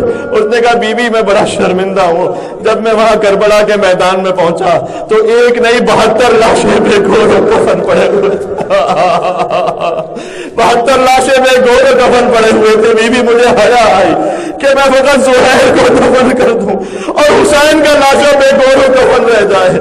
عزیزوں، ذرا آپ تحمل کر کے اس بات کو سنیے گا اور آہو بکا کیجیے گا، اور حضرت زہرا سلام اللہ علیہا کو پرسہ پیش کیجیے گا. شب جمعہ ہے، آہستہ آہستہ محرم بھی قریب آ رہا ہے، ہمارے مرحومین کے لیے مغفرت کا سامان ہو سکے. میں آخری جملہ کہوں گا، زوجہ زہیر نے کہا کہ اچھا اگر حسین کا لاشا بھی بے گور و کفن تھا تو تو نے حسین کو پھر کیوں نہ کفن دیا؟ کم سے کم حسین ہی کی تدفین کر کے آ جاتا. اس نے کہا بی بی میں لاش کو پہچان نہ سکا اس لیے کہ لاش پر سر موجود نہیں تھا، مجھے خبر نہ ہو سکی کون سا لاشا حسین کا تھا، کون سا لاشا حبیب کا تھا، کون سا لاشا عباس، کون سا لاشا مسلم ابن مسلم ابن اوسطا کا تھا، بی بی سرنوں کے نیزہ پر بلند تھے، اور میں آگے بڑھ کر جملہ کہہ دوں، حسین کے جسم سے تو ظالموں نے لباس بھی چھین لیا تھا، لہذا جب 4 سال کی بچی مقتل میں پہنچی تو بوبی اماں، یہ مقتل میں جملہ موجود ہے، بوبی اماں میرے بابا کا لاشا کون سا لاشا؟ ظالموں نے باپ کے لاشے کے ساتھ وہ کام کیا، بیٹی نہ پہچان سکی باپ کا لاشا کون سا لاشا ہے، بوبی اماں میرے باپ کا لاشا۔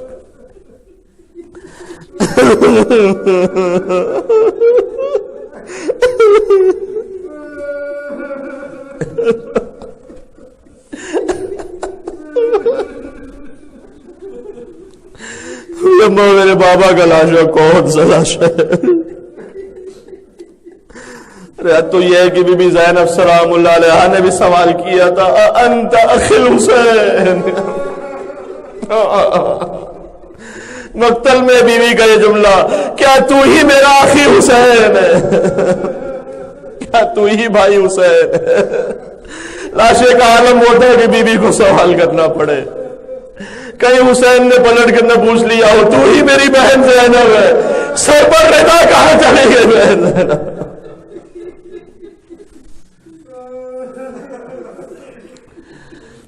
یا مار ابن اللہ یا حسین ابن علی